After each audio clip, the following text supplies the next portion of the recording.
Your weekend is not complete without the First Lady of New York Radio. It's the Joan Hamburg Show. Talk Radio 77 WABC. Americans are obsessed with the royals. They talk about them. They love to hear about them. Pictures of royal and royal events are all over our papers. They are considering night and day the relationship between brothers, between couples, kings. It's all part of the big game there. And do you ever wonder, why are Americans so obsessed with the royal family and their comings and goings?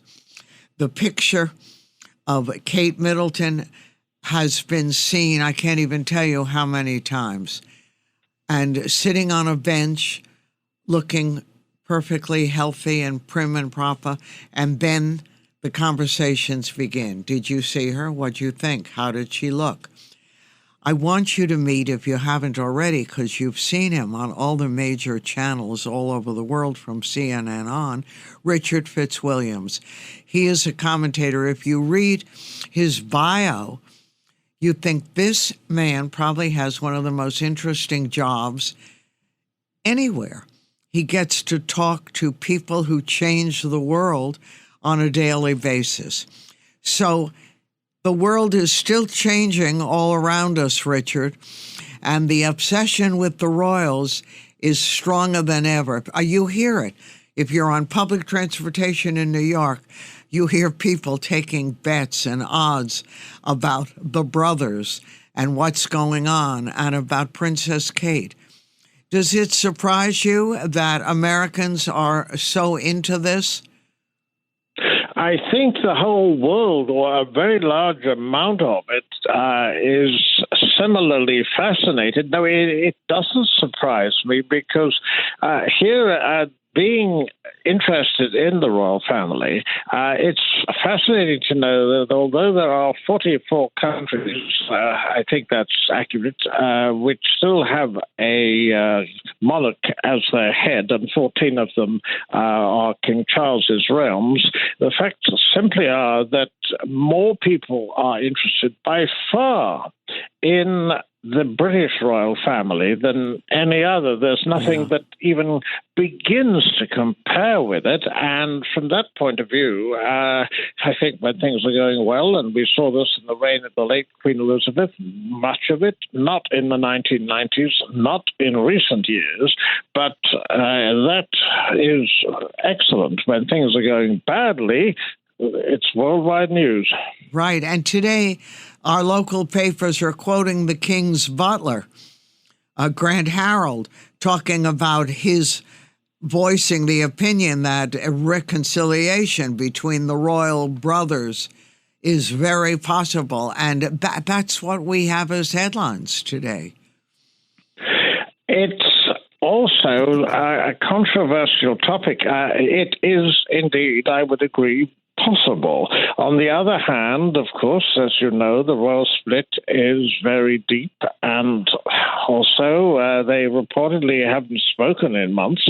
There's no question that it's also, I think, a question of trust. But equally, I can see his point of view because obviously illness is a game changer, and there's no doubt that this is absolutely unprecedented, as you know, of course. King Charles is undergoing treatment for cancer, and also Catherine is undergoing a course of preventative chemotherapy. So it's a very difficult time. Yeah. Oh, it's extraordinary. Right. And you have to feel so sorry for them because they really have no privacy, no matter what people say. And to have your life bandied about like that? You have of course they have a right to privacy, but then in the case of King Charles, he's making sure he's being seen as much as possible, especially when he's able to carry out the significant royal functions, such as meetings with the Prime Minister or with ambassadors and so forth. And of course, he has his red boxes signing bills into law and so forth. But of course, he can't carry out royal engagements. But unfortunately, and you can feel for Catherine in this, Princess of Wales has been, as you know, the eye of a positive hurricane of speculation in recent weeks, until we saw, of course, the extraordinary video message where she talked frankly and bravely. I think it was one of the most courageous broadcasts, certainly on that topic, that has ever happened. You just realized your business needed to hire someone yesterday. How can you find amazing candidates fast? Easy. Just use Indeed. Stop struggling to get your job post seen on other job sites. With Indeed sponsored jobs, your post jumps to the top of the page for your relevant candidates, so you can reach the people you want faster. According to Indeed data, sponsored jobs posted directly on Indeed have 45% more applications than non-sponsored jobs. Don't wait any longer. Speed up your hiring right now with Indeed. And listeners of this show will get a $75 sponsored job credit to get your jobs more visibility at Indeed.com/ARTS. Just go to Indeed.com/ARTS right now and support our show by saying you heard about Indeed on this podcast. Terms and conditions apply. Hiring? Indeed is all you need. Right. I'm talking to Richard Fitzwilliams, who is one of the best-known commentators on the royals, among other things. And he's very much in the paper and in the press himself. And what is the feeling about Harry and Meghan? Are they back in the public eye in a positive way?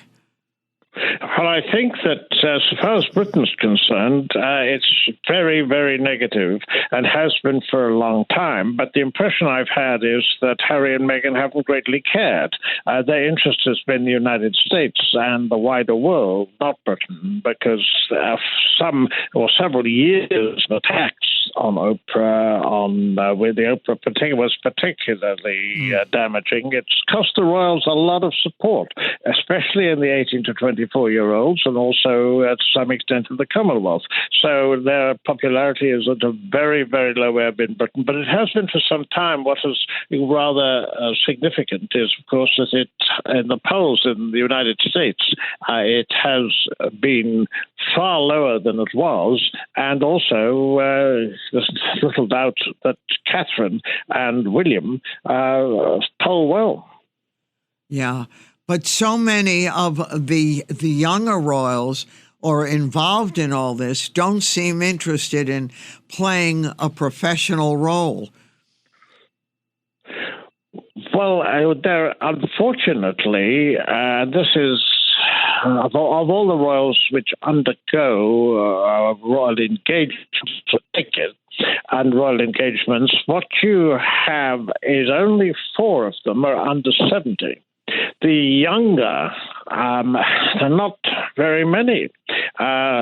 In point of fact, Andrew has been in disgrace, as everyone knows. Indeed, 2 films which actually depict his car crash interview, as it's known, on Newsnight, when he was asked to explain his friendship with the deceased pedophile Jeffrey Epstein, and showed no compassion for any of the victims. Beatrice and Eugenie, his daughters, they would probably have been able to help a bit with the numbers of engagements carried out by the royals, since King Charles and Catherine can't. This isn't lightly. They do a little, but that's probably it. The York brand is pretty toxic, there's Duke of York. I think that there is a problem, however, here with regarding the wider royal family. 10 years ago, the royals carried out over 4,000 engagements. Last year, it was some 2,200 and so.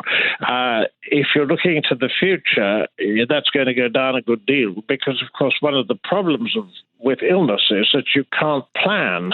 And one of the difficulties there is, and I think this is one of Britain's top sources of soft power is a royal trip abroad. Now, that isn't likely with the King and Queen foreseeably.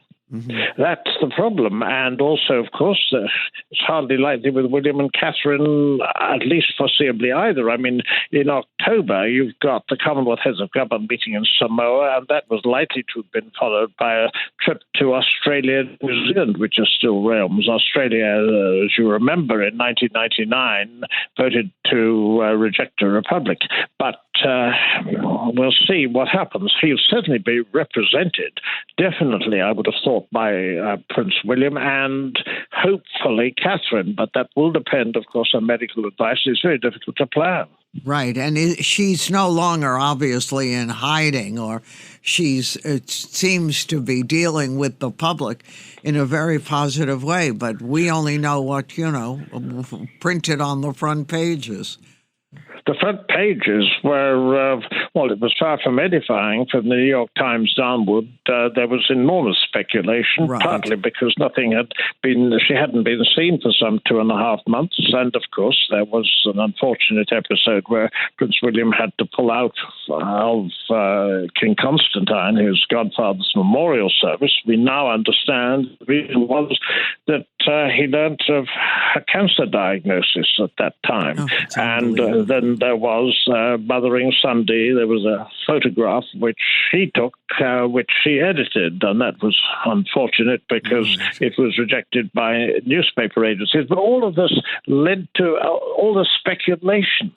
It was very, very unfortunate, and also the pressure on her must have been intense because she'd already been in hospital for major abdominal surgery. Right. And to have a major operation and then have to have chemotherapy is daunting. Now, unbelievable. And as you say, because of medical conditions and privacy and whatever, you can't really, not you, I mean, but no one can really call it or say this is what it is because no one really knows. That's the problem, and that is when it comes to engagements. I mean, it will be significant. I think King Charles, together with Queen Camilla, will be seen at St. George's Chapel, Windsor, on Sunday at the traditional service, the Easter service, and it's hoped that he might attend the Buckingham Palace garden parties in May, and then, of course, the late Queen's favourite event of the year, Royal Ascot. He may well be there, and hopefully will be well enough to be there. He was never especially keen on racing, but last year one of the horses bred by the Queen won a race, and he and the Queen were very touched. Right. And also there's Trooping the Colour, and that is something he's hoping to attend. Perhaps very differently. He won't be riding. He will probably be in a carriage if he is able to. And is Harry still loved by the public? Did they go around things they object to, like his marriage or whatever? His marriage was tremendously popular. One of the things Harry and Meghan don't dwell on is the fact that although we know they were desperately unhappy when they were senior working royals, when they married, it was seen as a game changer. They were the contemporary face of the monarchy, most particularly with reference to the Commonwealth, and the marriage everyone was in favour of it, and you never hear that. The press were totally in favour of it, and that they don't dwell on that. They dwell on other issues, and those are far from happy. But Oprah, the interview which he gave, or in the series of interviews around his memoir Spare, the Harry and Meghan Netflix documentary, all of those were very, very damaging to the monarchy, and also, of course, they monetized their royal connections again, and it's the one thing they do get a lot of money from. There's no doubt, equally, there's the Netflix contract, reportedly worth $100 million, and also they were attached to Spotify, but no longer. Meghan has a new blog that's going to be launched on Instagram, and lifestyle, she used to have a blog called The Tig. Now this will be a sort of Tig 2, and also Lemonada Media will be apparently using her podcasts, but there's been nothing really dramatic. Harry will be in Britain indefinitely in May to commemorate the 10th anniversary of the founding of the Invictus Games. Mm-hmm. Now, that's been it was based on the American Warrior Games, and it has been a remarkable project, and for wounded and disabled servicemen and women, and he will also probably, it's been implied, be over perhaps periodically to see his father. As the moment he heard King Charles had cancer, he came over. Whether or not he and Prince William will see each other will be a matter, again, of enormous speculation.